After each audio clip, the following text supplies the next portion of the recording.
So we are going to have a continuation as part of our equations.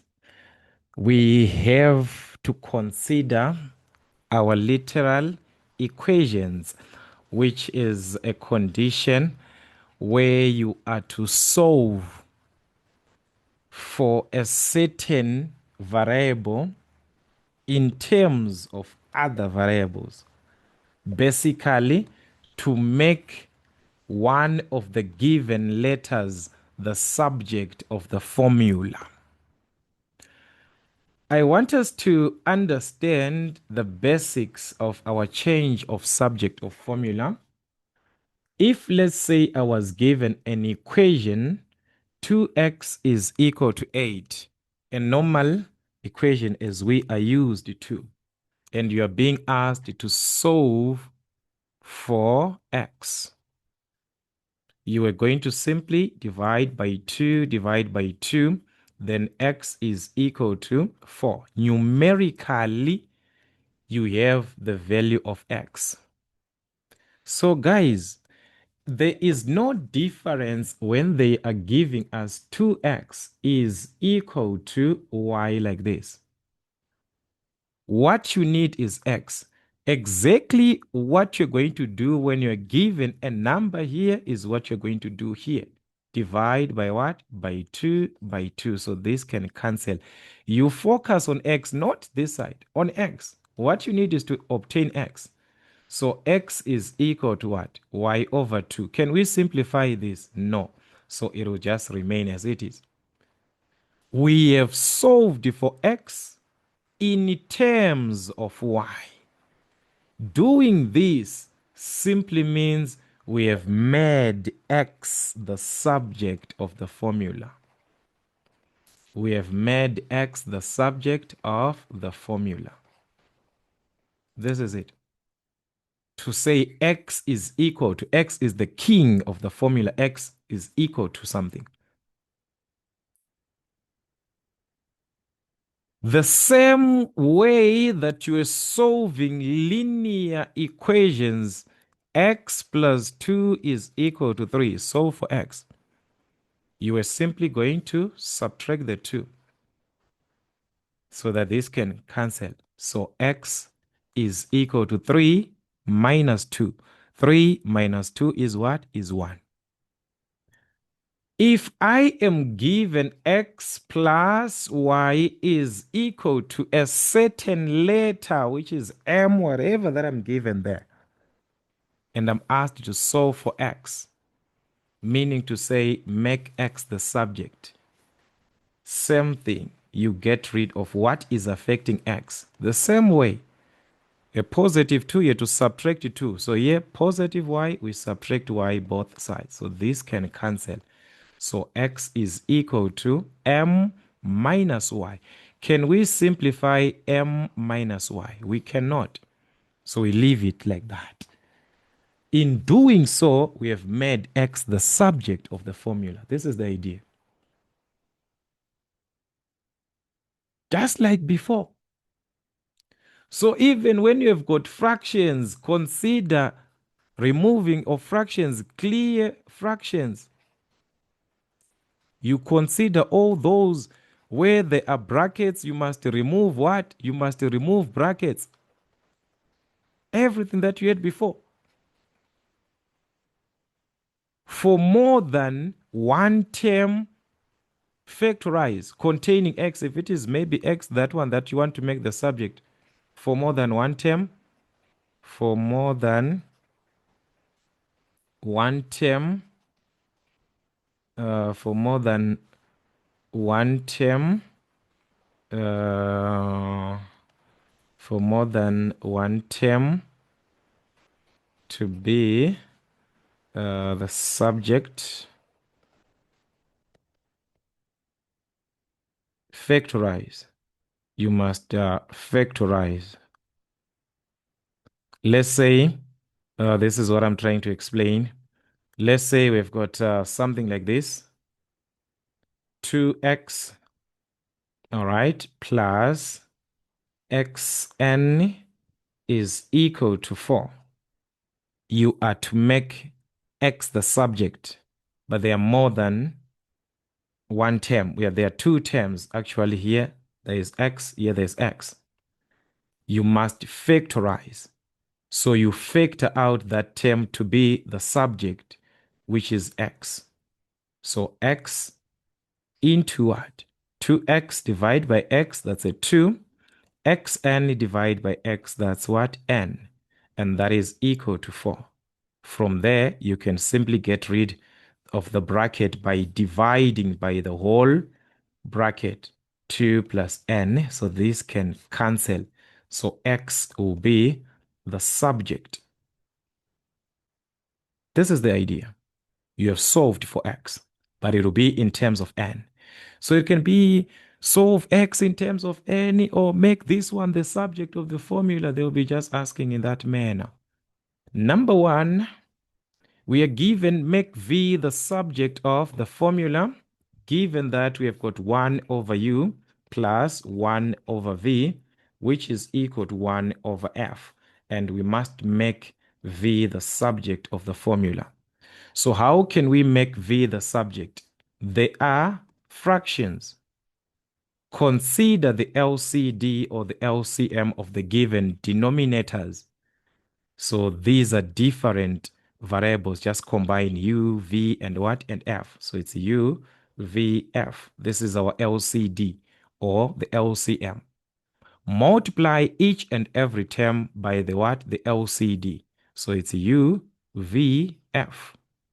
U, V, F. You multiply each term by what? U, V, F. Just like that. So this cancels was the same as over 1. So U and U can cancel. You are left with VF times 1, which is what? VF. Plus, here we are going to see that these will cancel, this will cancel, the V and the V. So you're left with the UF times 1, which is what? UF. And that is equal to what? The same thing happens here. F and F cancels. You are left with the UV times 1, and that's UV. Just like that. We must make V the subject. Remember, it is V to be the subject. And we have more than one term containing that V. There is a V here. There's also a V here. So what are we going to do? You must factorize. So we have to collect these terms one side of the equation so that we can properly factorize.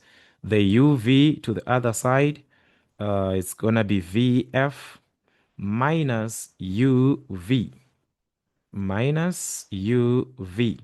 And that is equal to this part. We do not have V. So let us take it to the other side of the equation. To the right-hand side, it's going to be a negative. It was a positive, so there it's going to be a negative. So that's negative UF, like this. V on one side of the equation, we can factorize. Factor out the V which is common. There is a V here, there is a V here. So factor it out. So the moment we factor out this V, what are we going to remain with? F in the first part minus U. So this is equal to minus UF. What we need is V. So divide by what? The bracket. So this dividing by the bracket, which is F minus U, this can cancel. So therefore, you are remaining with what?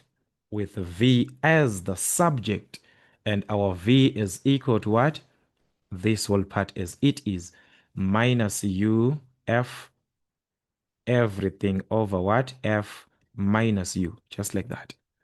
So we have made V the subject. We have solved for what? For V. This is the idea. So do work out as many questions of which we could have solved in another way, different ways. Just try as long V is on its own. It's not a problem.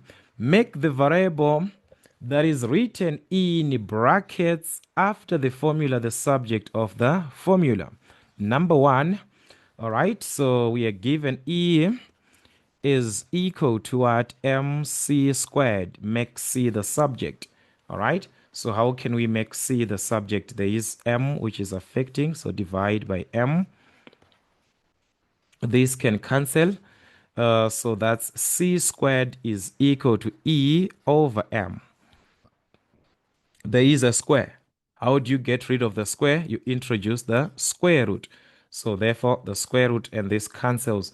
So that is C is equal to the square root of this, of which the square root of any number can be written as plus or minus, all right? So you can write plus or minus the square root of E over M. So that is it. C is the subject. Plus or minus the square root of E over what? Over M. So that is, we have solved for what? For C. Another question which is on number 2, V squared, all right? So that is V squared minus U. Okay, there is an equal. There is an equal to plus 2AS. So make U the subject.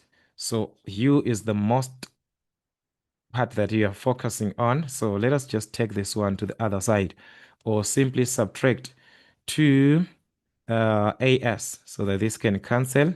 So U squared is equal to V squared minus 2AS. We need U, not U squared. So introduce the square root. So that's it. This cancels. So therefore, U is equal to what? Therefore, U is equal to plus or minus the square root of what? V squared minus 2AS. All right. So depending on the question that you are answering, sometimes the plus or minus is not necessary depending with what you are dealing with. But as of change of subject, you must put what? Plus or minus to indicate that there can be what? Two possible values representing the square root. All right.